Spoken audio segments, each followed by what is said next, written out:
dim lights above me. I am waiting for a sign. The cold breeze surrounds me. I am holding. Here's my story, and it's called The Blanket. Most children think that their parents are superheroes. I definitely thought that of my mother.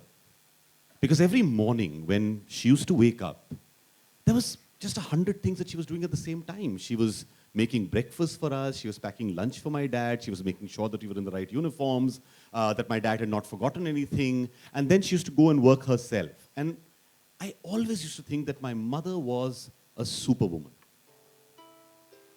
And I think there were times when under the blanket at home, I used to look to see, does she have more than 2 hands?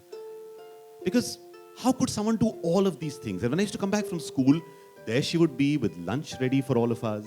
Those ekdam garma garam pakoras, roti ekdam phulke jaisi. Everything just felt special because my mother had touched it.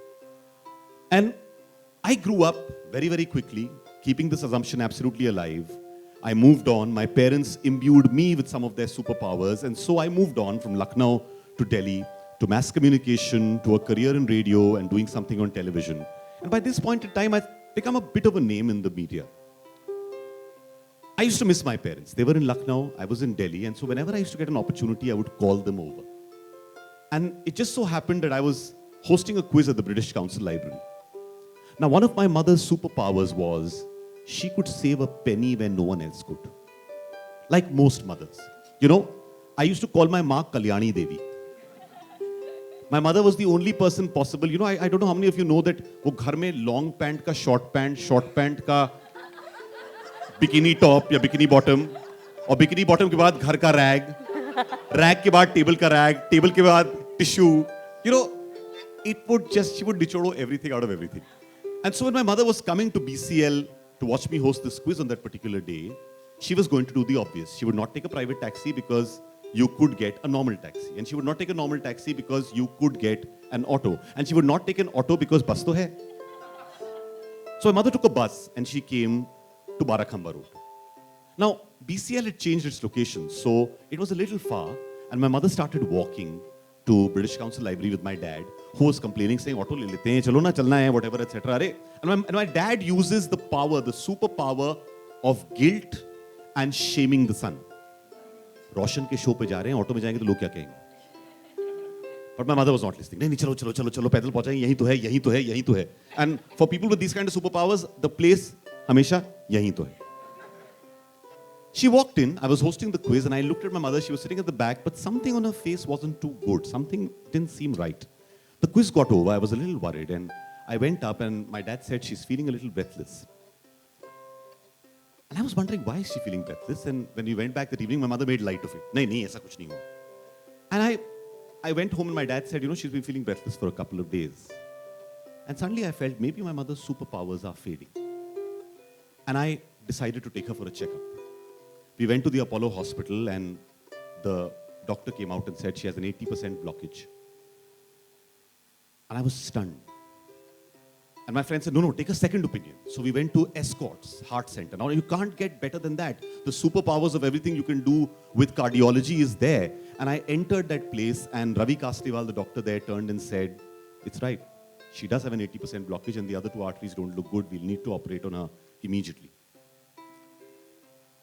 At a moment like this, you can find the best care, you can find everything else, but you feel helpless. You have no superpowers left anymore. You paid the bill, and the doctor is wheeling the person inside. And that's when you turn to find another power. But strangely, I didn't have this power. The power of faith.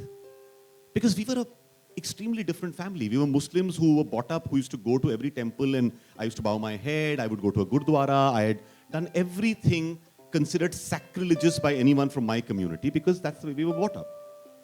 And that had made us a little bit of, I think, an atheist. So I was quite an atheist at that point in time. And I was like, now what am I going to do? And I just want to add one more thing. So when my mother's superpowers used to fade, the only power she used to believe in was a small story called the Janabe Sayyida ki Kahani. And it's just a small story that you narrate about a Bibi Sayyida who comes and she actually got some people to believe in the faith of Islam. And then it has another parable, very short story. And we used to listen to this story whenever our powers were not of use anymore. कुछ घर पे खो गया है, जनाबे सैयदा की कहानी सुन लो. Exam से पहले जनाबे सैयदा की कहानी की मन्नत मांग लो. अगर कुछ बड़ा करने जा रहे हो, जनाबे सैयदा की मन्नत मान लो. So it used to be like that. And suddenly I turned and said, maybe the only power I need right now is a little power from this side. So मैं ये कहानी की मन्नत मांग लेता हूँ. But one part of my heart was saying, no, be rational, be logical. The best doctors are doing what they can. They operated on my mother and they came back and said the operation is successful, but she's going to be in ICU till the next day. And if you want to stay here, which I insisted to do, you had to stay in the lobby. The Escorts Heart Center in those days didn't have waiting rooms. And the lobby was cold as a morgue. And I was lying there on the floor with my accountant who was carrying all the money we needed for the tests. And I was shivering at night. And I was feeling extremely helpless. I really had no powers at this point. And suddenly, somebody came and covered me with a blanket. I wore the blanket. I felt warm and I went to sleep. I got up in the morning. The doctor said, you can go and meet your mother. I rushed to meet my mother. And she waved to me frailly from inside. She looked so frail. And I walked inside and I went up to her and I said, Mom, I hope you're okay. She said, Nahi, tum theek ho. And I was like, mothers will still be mothers. And I was like, I'm fine. And she said, I knew you'd be fine. Because, I don't know whether it was in my dream or whether while I was unconscious, but उस समय मैंने बीबी सैयदा की कहानी मानी थी. And I was like, चलो, उन्होंने मानी थी. Everything's going to be fine. And I had downstairs left the blanket, folded it, given it to my accountant, and said, please give it to the lady who gave it to us. And I went downstairs, now absolutely happy, my powers coming back. And I walked into that lobby, and my accountant was waiting there with that blanket in his hand. And I said, why haven't you given this blanket to someone? He said, I've asked everyone in this room, and no one here says they gave you the blanket. Faith is a strange thing. It comes to you in moments that you've never thought of. And as Martin Luther King once said, faith is when you take that first step, climb that first step on a staircase you cannot see. And that was the night I took my first step and realized that there are superpowers that are perhaps bigger than all of us. Thank you.